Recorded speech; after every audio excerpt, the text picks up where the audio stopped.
Confronting my wife's affair. I, 32 male, have been married to Kate, 30 female, for 4 years, and we have been together for 9. Our relationship has been amazing, loving, and supportive. We have good communication, hardly ever argue, and our bedroom life has gone from strength to strength over the years.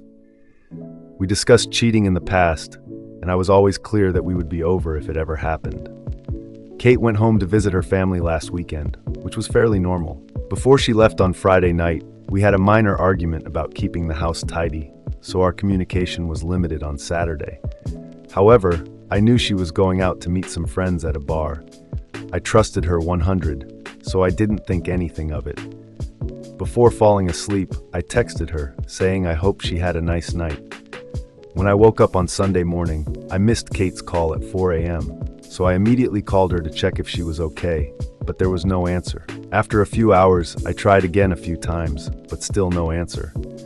Around an hour later, I got a message saying she was fine and would drive back soon. Kate got home late in the afternoon and looked awful. She had clearly been crying, was not wearing any makeup unusual for her, and looked like a shell of a person. I knew something was wrong immediately, but she wouldn't let me hug her and barely speak. I sat her down on the couch and made her some tea. I gently encouraged her to tell me what was wrong, and she burst into uncontrollable tears for at least 10 minutes while I was trying to comfort her. She then proceeded to tell me, stopping every few words, that she had slept with someone the night after the bar. At that moment, something in my brain broke. I can't describe it any other way. I immediately got up, jumped in my car, and drove off. I went to a park and walked around it for about an hour. Kate was calling my phone constantly, and I turned it off. When I got home, I grabbed 2 suitcases from the garage and went to our bedroom. I threw some of Kate's clothes and shoes into them and left them by the front door. Kate was lying on the floor in the living room, curled up into a ball, sobbing. I called her best friend, who lives nearby, and told her that Kate needed a place to stay and a ride to her place, and that Kate could explain everything to her later. I told Kate I was leaving for an hour and her friend was coming to pick her up. She grabbed my legs, trying to stop me from leaving. When I returned home again, Kate was gone, and so were the cases. On Monday, with a clearer head, I answered one of Kate's many calls and told her that I needed her to send me an email with as many details as possible of that night. If she leaves anything out, there will be no hope of reconciliation. I received this email on Monday night, but still haven't opened it. Since then, everyone has been trying to contact me, but I have just been working, exercising, and sleeping. One of her friends turned up at my house with an attitude demanding an explanation. I told her to speak to Kate and closed the door in her face. I have also been speaking to divorce lawyers, moving money into separate accounts, and blocking Kate and all of her friends on everything. Everything I have done since I found out seems like I have been on autopilot. I don't feel angry, upset, or overly emotional, just numb. Kate posted a note through the door yesterday asking me to meet tomorrow, but I was conflicted. Should I meet her? Will it change anything? Is there any point in trying to reconcile? Is it normal to feel like a robot? And how do I snap out of this? Edit. I want to add that when I came home the first time, Kate confirmed it was consensual. She was drunk but knew what she was doing. Relevant comments. Azariah, you better read it. See if it was a blackout drunk night, and she woke up not knowing where or how, and her last memory was with a friend at the bar. It's too bad the Terminator kicked in, so you could have rung the friends she was with to gauge if they were covering for her. That's if she doesn't remember and hasn't admitted to anything. What if it was non-consensual? Her waterworks didn't quell the fire. OOP. She confirmed it was consensual. She was drunk but knew what she was doing. It was one of the only things I asked when I came home. I obviously asked her why, and she just kept wailing and crying. Update. After reading your comments, I met with Kate but have not read the email. Kate came to the house yesterday, and when I opened the door, she looked terrible. She tried to hug me and started mumbling apologies, but I stopped her, and we sat down to talk. I started by telling Kate that I would be recording the audio of the conversation, and she agreed. I then asked her to explain what had happened, and told her that I hadn't read her email. Kate said she had been at the bar with two friends I know and like both, and told me what she had to drink. I was surprised at how little she drank, because it was the exact amount we would normally drink for dinner, a few glasses of wine and a cocktail. She admitted she was only slightly tipsy. One of her friends, Sarah, has a younger brother, Max 27M, who came to pick them up around midnight. It's a running joke in their group that Max has had a significant crush on Kate since high school, and I had heard them joke about this. The four of them went to get some food, and Max dropped each one off until it was just him and Kate. Kate said she didn't want him to drive the 20 minutes to her parents' place after working all day, so she would order an Uber from his apartment. She went into his apartment to order the Uber but couldn't get one. Max suggested she should crash in his bed, and he would take the sofa and then drop her off in the morning. Kate refused and continued to try to find an Uber. They were sitting on Max's bed, and he kissed her. She kissed him back, and they ended up having sex. After that, she broke down crying from guilt, and Max took her home. She cried for another hour, then tried to call me to tell me what she had done. We had to stop several times because Kate kept breaking down and crying hysterically. She told me it was a huge mistake. She got caught up in the moment. It was terrible. She only loved me, blah, blah, blah. After she was done, I told her that her story didn't make sense, but it didn't matter because I was done. This caused another breakdown. I told her I was going to continue with the divorce preparations. Still, for the next month, we will be separated and have no contact. I also told her that we would both remain faithful, would get a full STD panel, and would tell our mutual friends and family what happened.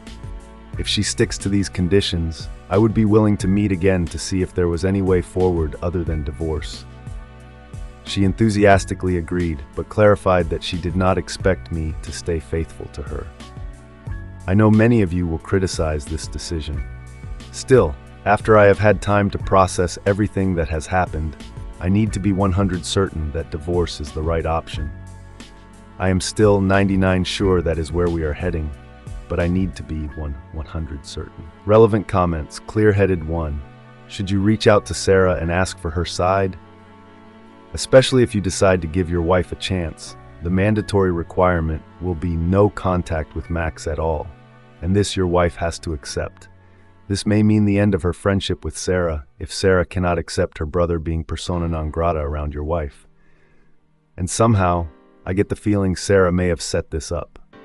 She is no doubt aware of her brother's feelings towards your wife and would love it if your wife and her brother became a couple. OP. Thanks for the advice. Does it even matter at this point? She cheated, maybe once, 100 times, but even if Sarah is involved and Kate cuts her out completely, it doesn't change anything? I'm not being argumentative. I'm curious if it's worth the extra digging. Update to July 8th, 2024. A few things have happened in the last week, so I am making an update post if anyone is interested. First of all, I'm not in robot mode anymore. I have been having bursts of intense feelings of anger and betrayal, but have been keeping busy with work and exercise. My friends have also been great since they found out and have been dragging me out of the house to hang out. I decided to read the email and wish I hadn't. The story Kate told in the email was mostly the same, but there was no mention of going into Max's apartment to order an Uber. There were also pretty explicit details of what they did, for how long, and that they had apparently used a condom. I will never be able to forget this description. Many people who initially criticized me for kicking Kate out of the house have apologized, but they can keep it. Kate's parents reached out to apologize, and I spoke to them because we had a good relationship before. They begged me to try to work it out, but said they understood if I decided to get divorced. I didn't commit to either option. Kate's other friend, who was there that night, contacted me to tell me her side of the story. It mostly matched up, bar food home. She said Kate could stay at her house, but refused, saying she drove home early the following day. Max apparently insisted that he would take Kate home. The version of the story she told didn't mention Kate trying to get an Uber, only that Max invited her in, and she accepted. I asked her if she had ever suspected anything before, and she told me that about a year ago, She had gone to meet Kate for coffee, but found Max sitting with her when she arrived. Kate looked guilty, but when asked about it, she said they just met by chance. Sarah, Max's sister, also reached out to me, and I spoke to her too. She was angry with both Max and Kate and told me a similar story. Apparently, her whole family is angry with Max, and she has not spoken to Kate since she found out. She apologized on behalf of her idiot brother and said she had warned him to stay away from Kate since high school. She didn't think anything else had happened between them. I have had zero contact with Kate, but I heard she would be moving into an Airbnb near our house. She is not coping well and has called in sick from work several times over the last few weeks. She has support from the friend she is currently living with, and I asked her parents to keep an eye on her. Her parents came up to see her this past weekend. I went out with some friends at the weekend and drank at a bar. I was talking to a girl there who could have gone home with me, but I stopped because I wanted to keep my self-respect. Reading the email and hearing what they had done made me give up hope of repairing this, especially since I know she is not being truthful with me about other things, so who knows. I will proceed with the divorce and might not wait a month before telling Kate that this is my final decision. OP posted a new update after the BORU was posted. Thank you, Tailbone77, for letting me know. Update 3, July 15th, 2024. I debated posting this update, but many people are invested in this mess, so here it is. Apologies in advance if this is TMI. Kate emailed me last week asking me to pick up some things she needed for work. My lawyer told me not to prevent her from accessing the house or her possessions, so I reluctantly agreed that she could come over on Thursday night when I would be at the gym. I told her to be out by 7:30, but she was still there when I got home at 8. When I walked in, she had left a few work-related items next to the stairs, and she was chopping vegetables for dinner. She looked amazing with her hair and makeup done, and she was wearing one of the dresses I liked. The whole place had been tidied and cleaned.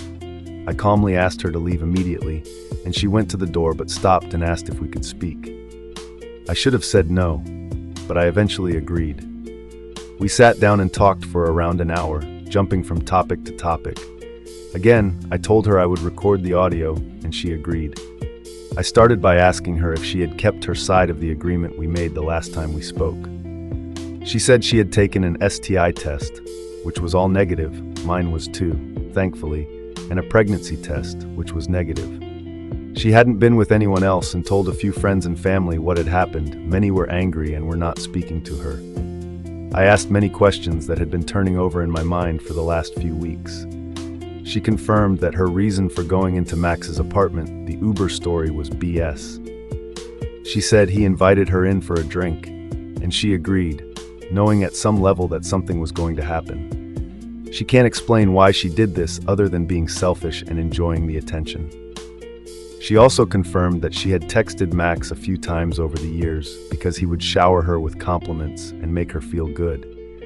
He would always initiate, and she was apparently careful not to lead him on. She said she had never sent him explicit messages or pictures. Kate also told me that they had hooked up about 6 months before we got together, but never had sex. She admitted that she was always a bit curious.